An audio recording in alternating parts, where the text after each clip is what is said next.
untuk penglihatan. Indera penglihatan itu seperti mata. Dan sekarang kita akan belajar tentang bagian-bagian mata. Yang pertama itu ada alis. Alis itu yang pertama ada alis, yang kedua kelopak mata atas, yang ketiga bulu mata, yang keempat itu kelopak mata bawah. Dan tahukah kamu apa yang membuat mata itu bisa bergerak? Melihat kanan, melihat kiri, melihat atas, melihat ke bawah, yaitu adalah kelenjar air mata dan air mata sebagai pelumas dan juga otot mata. Dan ada juga bagian-bagian mata yang di dalam. Yang pertama itu ada pupil, kornea, iris, lensa, retina, saraf mata, dan ada yang namanya badan bening. Dan bagian-bagian itu memiliki fungsi masing-masing. Yang pertama, kornea atau selaput mata itu fungsinya untuk meneruskan cahaya yang masuk ke mata dan sifatnya bening dan tidak mempunyai pembuluh darah. Yang kedua itu ada iris atau selaput pelangi. Itu adalah selembar otot di belakang kornea yang kaya akan pembuluh darah dan berfungsi untuk memberi warna pada mata. Dan selanjutnya itu ada namanya lensa.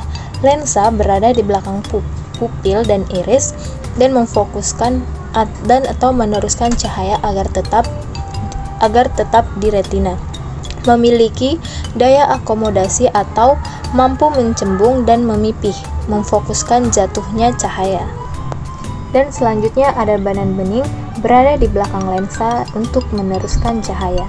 Yang selanjutnya retina atau selaput jala terletak di bagian paling belakang, fungsinya sebagai layar untuk menangkap gambar yang dibawa oleh cahaya.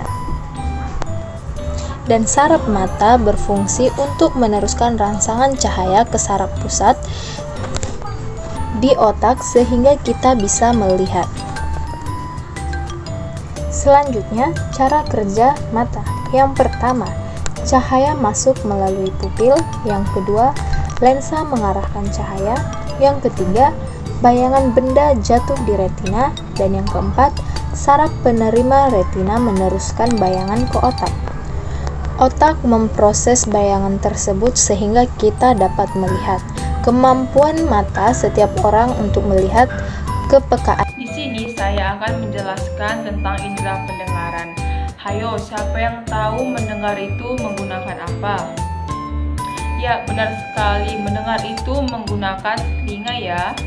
Telinga dapat membantu kita untuk mendengarkan suara atau bunyi.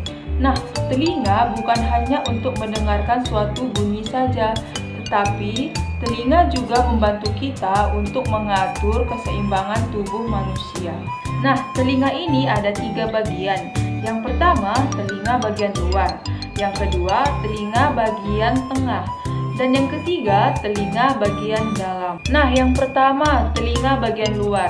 Di dalam telinga bagian luar itu ada daun telinga dan ada juga saluran telinga luar. Nah, yang kedua yaitu telinga bagian tengah. Di dalam telinga bagian tengah itu ada daun telinga dan ada juga 3 tulang pendengar. Kemudian yang ketiga, telinga bagian dalam. Di dalam telinga bagian dalam ini ada rumah siput, ada juga tingkat jorong dan ada tingkat bundar. Kemudian ada 3 saluran setengah lingkaran. Kemampuan mendengar setiap orang itu berbeda-beda. Hal itu dipengaruhi oleh faktor usia dan faktor kesehatan telinga. Nah, oleh karena itu, kita harus cermat dalam merawat kesehatan dan kebersihan telinga kita agar kita bisa mendengar dengan baik. Nah, bagaimana sih cara menjaga atau merawat kesehatan telinga kita? Yang pertama, bersihkan telinga bagian luar secara teratur, bisa menggunakan sapu tangan dan juga air hangat. Yang kedua, jangan mengorek-ngorek telinga, karena dapat mendorong kotoran pada telinga lebih dalam dan semakin menumpuk. Kotoran tersebut dapat mengganggu pendengaran kita dan telinga kita pun menjadi sakit. Nah, yang ketiga, tidak boleh mendengar suara atau bunyi terlalu keras. Selanjutnya kita akan mempelajari tentang indera penciuman atau disebut juga dengan hidung. Nah, indera penciuman berperan untuk mendeteksi bau atau aroma. Indera penciuman memungkinkan kita untuk membedakan berbagai macam aroma atau bau. Misalnya, aroma kopi, coklat, parfum, bunga, hingga rempah-rempah. Struktur organ hidung. Yang pertama, lubang hidung. Lubang hidung merupakan bagian yang mempunyai fungsi untuk melindungi hidung dari berbagai ancaman dari luar dan juga berperan sebagai pengatur ukuran sesuatu yang bisa masuk ke dalam hidung. Yang kedua itu bulu hidung. Bulu hidung terdiri dari rambut-rambut halus pada hidung yang memiliki fungsi sebagai penyaring udara yang masuk. Bulu hidung nantinya akan menahan kotoran sehingga tidak bisa masuk ke sistem pernapasan selanjutnya. Yang ketiga, septum atau pemisah hidung. Septum hidung merupakan bagian yang memisahkan hidung menjadi dua bagian. Septum hidung dipisahkan menjadi dua bagian, yaitu kiri dan kanan, mulai dari lubang hidung sampai bagian tenggorokan awal. Yang keempat itu rongga hidung. Pada rongga hidung diperoleh selaput lendir dan silia atau rambut halus. Rongga hidung memiliki fungsi untuk melanjutkan udara yang masuk kemudian mengarah ke tenggorokan. Rongga hidung juga bisa menjaga kelembapan, suhu, dan tekanan udara. Kelima, saraf hidung. Memiliki fungsi sebagai reseptor utama dalam indera penciuman. Saraf ini akan menerima rangsangan berupa aroma yang terbawa bersama dengan udara yang dihirup, lalu mengirimkan informasi berupa impuls. Fungsi dari saraf olfaktori akan berkaitan dengan rasa makanan atau minuman yang kita konsumsi. Keenam, sinus hidung. Sinus merupakan bagian berbentuk rongga yang berada di sekitar hidung. Manusia memiliki 4 pasang sinus hidung. Yang ketujuh, tulang rawan hidung. Tulang rawan pada hidung ialah bagian kuat namun elastis pembentuk bagian ujung hidung. Tulang rawan memiliki bentuk yang menyusun hidung dan juga menentukan bentuk hidung. Fungsi hidung. Hidung memiliki beberapa fungsi, yaitu yang pertama, merasakan bau atau indera penciuman. Kedua, tempat masuk dan keluarnya udara dari sistem pernapasan. Ketiga, menjaga suhu dan kelembapan udara. Keempat, melindungi tubuh dari virus di udara. Adapun beberapa cara yang bisa dilakukan untuk menjaga kesehatan indera penciuman, yaitu pertama, menghindari pemicu alergi. Kedua, membersihkan rumah secara rutin. Kali ini kita akan belajar tentang apa itu indera perasa atau yang disebut lidah. Lidah adalah alat indera yang berfungsi untuk merasakan rangsangan rasa dari makanan yang masuk ke dalam mulut kita. Makanan atau minuman yang telah larut dalam mulut akan terangsang di ujung-ujung saraf pengecap. Rangsangan ini akan diteruskan ke otak. Kemudian otak akan menanggapi rangsangan tersebut sehingga kita dapat merasakan rasa dari jenis makanan atau minuman itu. Lidah dapat merespon dari beberapa jenis dan macam rasa, yaitu rasa manis, rasa pahit, rasa asam, dan rasa asin. Penyakit yang seringkali mengganggu lidah salah satunya ialah sariawan.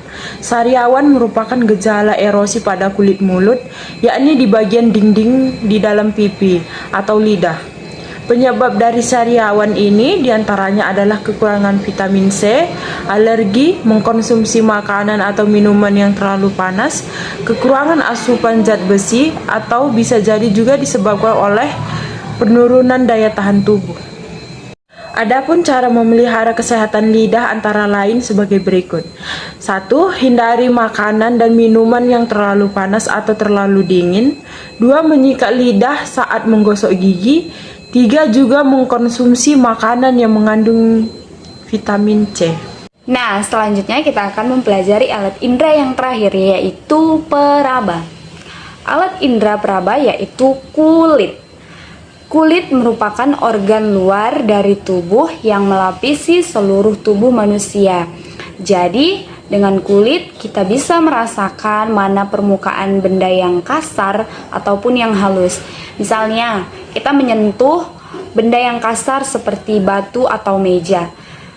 Ketika kita menyentuh meja ataupun batu, kita bisa merasakan kalau itu benda yang kasar.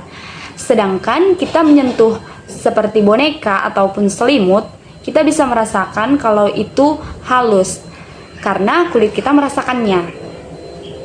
Nah, kulit manusia yang akan mengeluarkan keringat setiap harinya melalui pori-pori yang ada di permukaan kulit. Yang ketiga, tempat membuatnya vitamin D. Kulit itu juga memiliki provitamin D yang diperoleh dari makanan dengan bantuan sinar ultraviolet atau sinar matahari. Nah, yang selanjutnya bagian terakhir adalah merawat kulit. Bagaimana sih cara kita merawat kulit yang baik?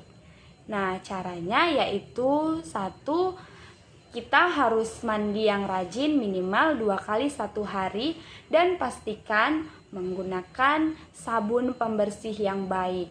Nah, yang kedua, harus menjaga kulit dari hal-hal yang panas, dingin, ataupun juga yang kasar. Nah, selanjutnya fungsi indera peraba. Ada yang tahu nggak sih apa itu fungsinya? Fungsinya yaitu 1, sebagai pelindung tubuh. Kulit bagian terluar dari tubuh, maka tubuh akan terlindungi dari ancaman dari luar, misalkan seperti sinar matahari atau mengurangi kerusakan karena terbenturnya sesuatu benda.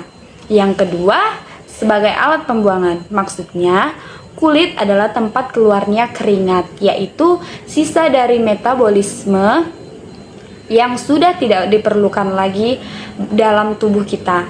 Nah, kulit manusia yang akan mengeluarkan keringat setiap harinya melalui pori-pori yang ada di permukaan kulit.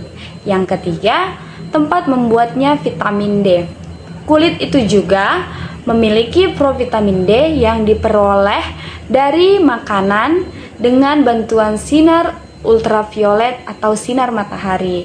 Nah, yang selanjutnya bagian terakhir adalah merawat kulit. Bagaimana sih cara kita merawat kulit yang baik? Nah, caranya yaitu 1, kita harus mandi yang rajin minimal 2 kali 1 hari dan pastikan menggunakan sabun pembersih yang baik. Nah, yang kedua, harus menjaga kulit dari hal-hal yang panas, dingin, ataupun juga yang kasar. Nah, itu tadi penjelasan dari kelima panca indera pada manusia. Yang pertama tadi ada indera penglihatan yaitu mata, yang kedua ada indera penciuman yaitu hidung, yang ketiga ada indera pendengaran yaitu telinga, yang keempat ada indera perasa yaitu lidah, dan yang terakhir adalah indera peraba yaitu kulit. Nah, sekian dari pembelajaran kita hari ini. Sekian dan terima kasih. Dadah.